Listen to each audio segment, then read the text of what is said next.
Good morning. Hope you all feel energetic after having the snacks and tea. Now let's resume the talks. Now we have an interesting talk lined up. Let me introduce the title and the speaker. From mappers to movement builders, strengthening local leadership through open mapping gurus. Miko Tamura, Hani Fombuena. Okay. So thank you very much for attending. So I presume those who are here wouldn't want to walk outside for the Carta and Mapillary training. So yeah. So feel free to enjoy the air conditioning for today. Anyway, thank you for that lovely introduction. My name is Miko Tamura. I'm the Regional Community Manager at the Open Mapping Hub Asia Pacific and the Humanitarian Open Street Map team. So this talk pretty much will just be a workshop, a small workshop also to get more ideas from the community, how we could develop and have more sense of plans for next year, so 2026. So as you may all know, for some of you, can I see the hands of open mapping gurus who are here in our current uh, in this venue? Oh, thank you. Come in. Yeah. So I'm seeing here some. Yeah, Patrick. Who else? So I'm sure most of them are online. Yeah, but pretty much the sense of this workshop is to give an idea for newbies of what's to come. How are we planning for it, and how are we preparing for 2026? So the highlight of this lecture would be about uh, making like our platform, OpenStreetMap, and the Humanitarian OpenStreetMap team tasking manager really involves mappers, and we've always looked at our metrics through mapping. But in that sense, there has been a shift towards this measurement or focus or so much interest in the numbers to move away from more qualitative approaches and see how we could improve the ecosystem, the open mapping ecosystem with our efforts altogether. So just to start, hello. Please do raise your hand or react with an emoji for those who are online. If mapping has ever made you feel more connected to your community. So I presume in my mind when I was doing this, yeah, okay, this was what I was imagining. Everyone raising their hands. So also for the online, if you felt that you have been more connected with your classmates, your co-OSM community members, feel free to react with an emoji. So just a background. So the Open Mapping Hub Asia Pacific started in 2 years ago. The idea of the Open Mapping Gurus. It started with just the idea of a branding. So when you mean gurus, in your sake, sometimes you think about someone who's specialized, someone who teaches, right? So we took that idea and made it our as an experiment so that we could bring together youth, vulnerable groups, volunteers, mappers, and local champions all throughout the region. So from that point, it started in Asia Pacific. The move now is bringing it globally so that we can unite, we can work together, we can coordinate better, and give more meaningful and greater impact through open mapping and through the tools that we have. So we thought, what if mapping isn't just about adding buildings or roads? We would want, like most of you would know that at one point in your mapping in OSM, you'll feel exhausted by mapping the same thing. So, and we all know that it's not just about the mapping of buildings and roads. There's a lot of other thematic things that you can map. A lot of mappers that I've been working here in the Philippines are not very active anymore in the mapping. They moved into validation, in cleaning up mess. Sorry. They're not here. Cleaning up or teaching other mappers to host their own mapathons, and many more. So as we all know, it's not just mapping that keeps alive our OSM communities, right? So this open mapping gurus is pretty much a space for mentorship. It's not just for mapping, learning, and action. So we are jumping away for the focus from mapping into more extensive territory, more interactive territory. more consolidated territory. And similarly, like the talk yesterday, I think it opened my eyes a lot that that even in the numbers, like even the review of tasking manager was towards using the tools, numbers, clicks, metrics, stuff like that. It still goes back to the soft skills, or it goes back to our user interface, how we do our tradings, how mentorship is done. So there is a very big connection on those things. So this space, the open mapping gurus from Asia and the Pacific, we're expanding it to the other hubs. So for those our guests from other continents, feel free or expect that we'll be promoting this in the next couple of months. So a lot of these experiences over the 2 years we've been doing here in the Philippines, in Bangladesh, in Nepal, in different parts of the region, wherein we just don't hey everyone, let's map in and focus on this area. We're now mobilizing our gurus, or what they say, we say this, leaders, into leading their own trainings, collaborating together. Like we do have some trainings wherein we have trainers from Indonesia connecting from Bhutan, Nepal, stuff like that. So it's more of building those kinds of relationships with each other, that the open mapping guru makes itself more reliant, more sustainable, more critical at this time. So here are some pictures of activities being done all throughout just the past year. So here's Shushma from Nepal leading her own training. We did remote mapathons for solidarity. I think this was for, I forgot, Oceania, I think. Like Patrick, hi Patrick. Where's Pat? Yeah, we allow gurus to explore their own topics, support them, and build on that, because we also think that building up confidence of these new leaders will allow us to will allow us to spread the good word of open mapping throughout the region, right? So here's Julmira from Timor Leste. So we currently have 250 gurus all throughout the world. Majority are in Asia Pacific, but there are have been select identified gurus in Africa, in Europe, in America. So if there's a need for support or trainings in different languages, time zones, there's someone or some a local leader with we could tap and connect with our partners or interested organizations in that sense. So the idea of change makers or leadership that we're looking at here is from mappers. When they start on the tasking manager, we would want them to lead, and then later on find that positioning to influence change in their own communities, in their own countries, etc.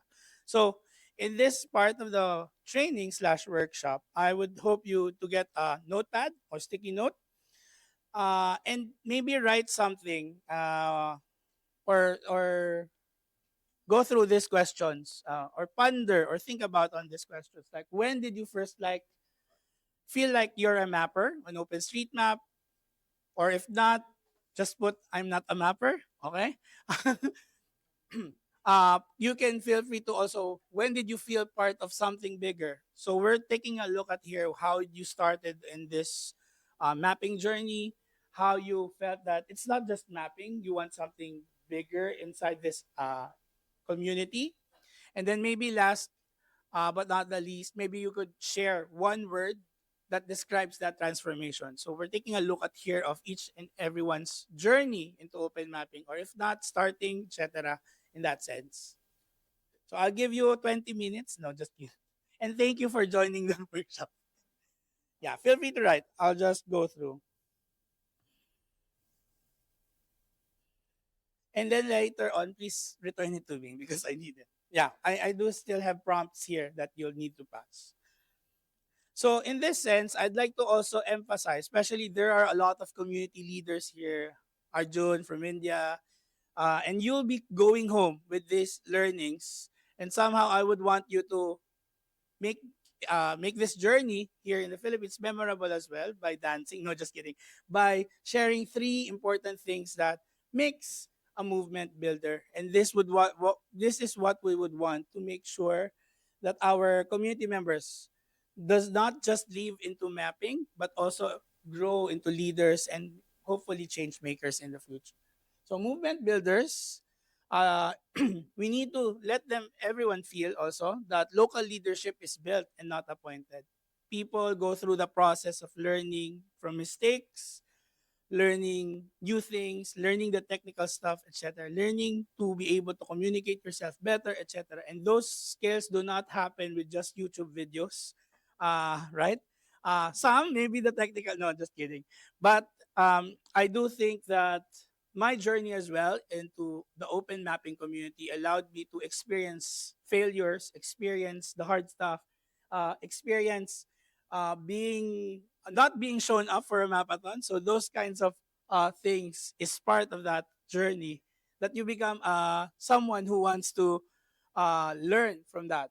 So number two, mentorship. Please, the reason why I think the OpenStreetMap community, the open mapping community has survived all this 15, 20 years, sorry, is because there have been people, though there are people that are not welcoming, there are people, very valuable people that made the community it is a welcoming, as an inclusive, a diverse community. So that's where mentorship comes in. I know sometimes some of community members might feel exhausted answering the same questions, answering the same things, for people who did not read a very long document. But yeah, I hope for current leaders and change makers, please do provide time and patience to guide new people coming into the community, as not every one of us will always be here. Some of us might need to rest for a year or something like that. But yeah, that's a very important thing that I would want to leave gurus and soon to be gurus at this point. It's okay to be tired also. It's okay to be taken care of. But please do take time to also inform others that, hey, I'm going out. So it's also one thing that we're looking at here. Thirdly, movements happen and thrive on a shared identity. That's why we package things as an open mapping guru. We would want to have that shared identity that we are all in this together. This name would be bringing us towards other communities, other people, youth, women, LGBT, vulnerable groups, everything, to have that identity. And when we approach them, they know immediately what a guru is.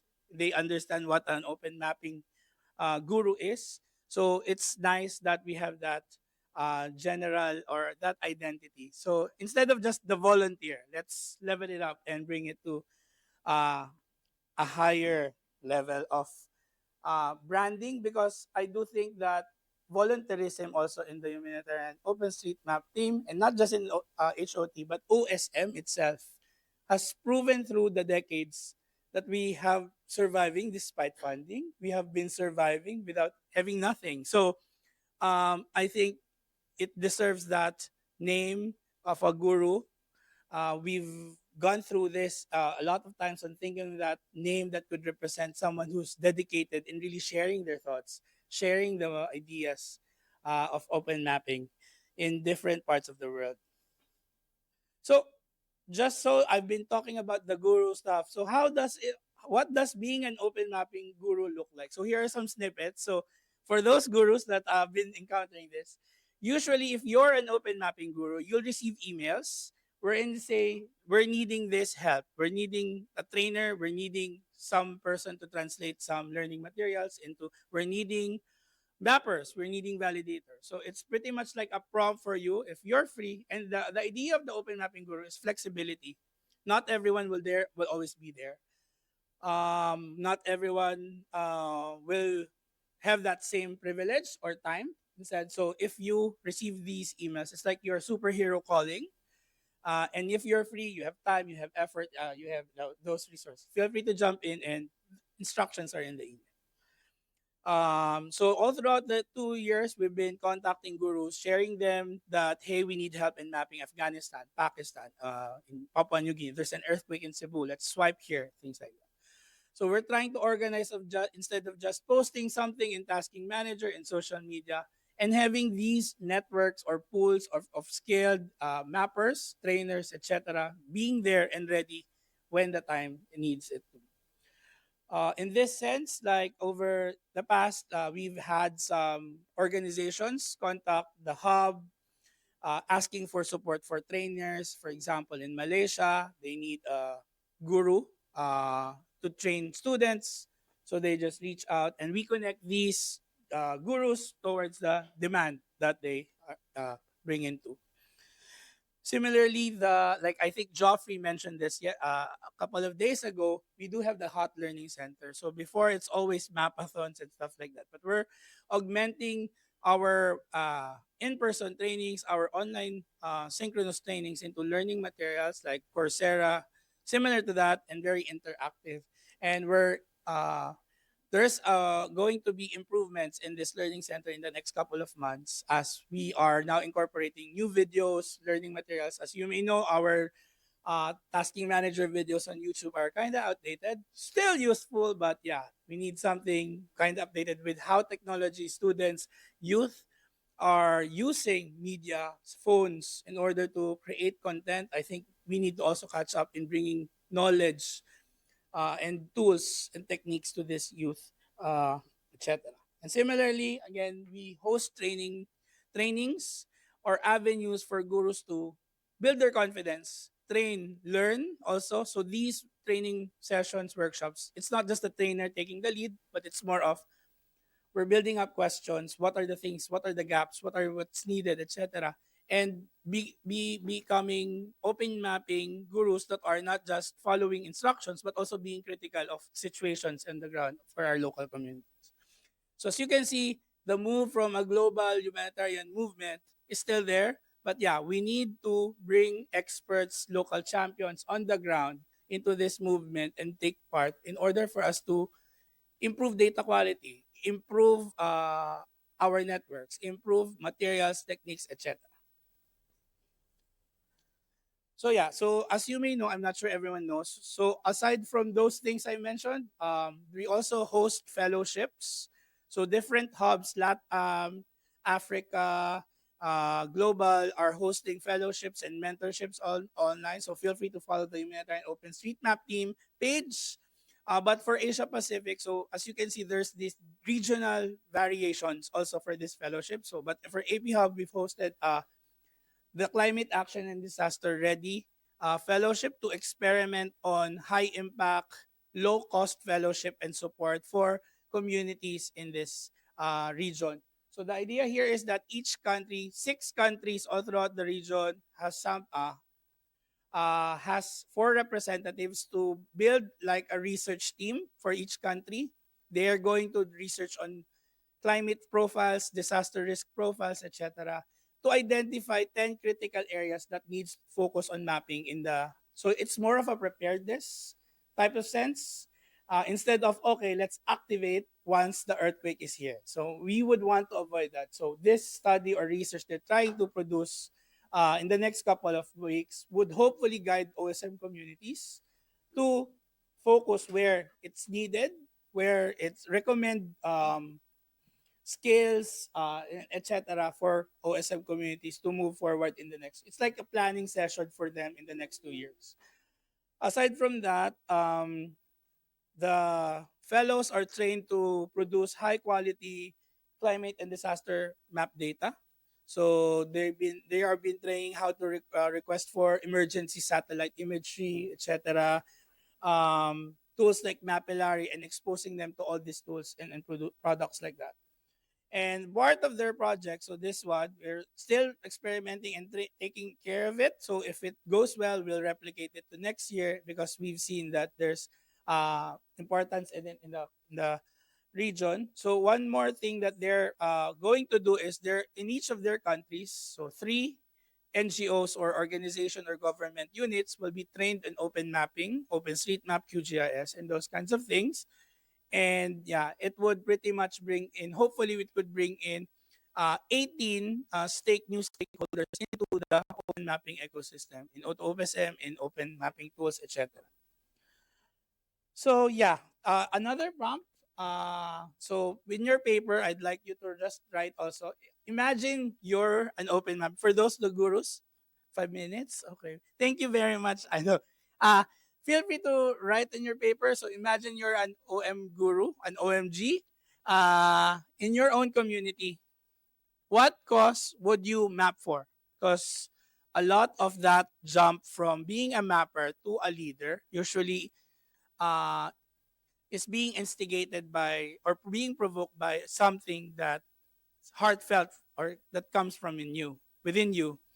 So for example, my jump from being a mapper to a community leader is during the pandemic when there was a need to map HIV treatment facilities in the Philippines. So that was my jump. So if you have had that opportunity to look for something that you would want to advocate and map for, what would that be? And what kind of leaders would you want to grow with when if you are into to come into this network of gurus in that sense? If you still have space in your paper, Dana, so I'm sure you used for already. So aside from mapping, in what other ways would you like to contribute to your open mapping community? Because the design of the open mapping gurus, that network is very flexible. So I think it's very important to also ensure that people coming into the network, people who are in the network are being consulted, informed, and take into account when designing or planning for next year, etc. So things that you feed into your papers, we will take into consideration and prepare for next year to make sure that there are events, campaigns, activities that the youth or even not so youth mappers can be part of next year. How many? So I'll just drop. Sorry, my voice is cracking. So who partied last night? No, just kidding. Who slept well last night? Thank you. So yeah, that's part of the the event. Making sure you slept well last night. Okay. So the open mapping gurus taught us that leadership isn't about titles. That's one thing that we want to make it clear here, that the guru is not just about the title. It's more focused on about the connection, the compassion, and the consistency of work. All right. So as you go back through to your countries, when you go back home, to your communities, provinces, or your projects, please do ask yourself, so what am I building beyond the data? I'm sure you have known the answer for some of you, but for the newbies, for new people, for those who are online, I would like you to reflect and think about who you are building the data for. You always need that spark of motivation and inspiration to keep going. It's not the whole year that you'll be mapping buildings and roads. You also need to look for your niche, your role in this community. And I think that's one thing that's very important in order for us to make sure that OpenStreetMap lives on, is to finding that that it's the part of your journey to find that role in that community that will allow you to grow and expand into this. So lastly, because every edit, every training, every new mapper you mentor and also make sure to be welcoming for new people is aligned on the bigger map of a movement. So lastly, I would hope if for those who are not yet part of the movement or the network, feel free to scan this and sign up so that we could send you an email about more about the Open Mapping Guru network, etc. Last 2 seconds. Yeah, feel free to find me if you have any questions. And thank you very much. Is there, yeah.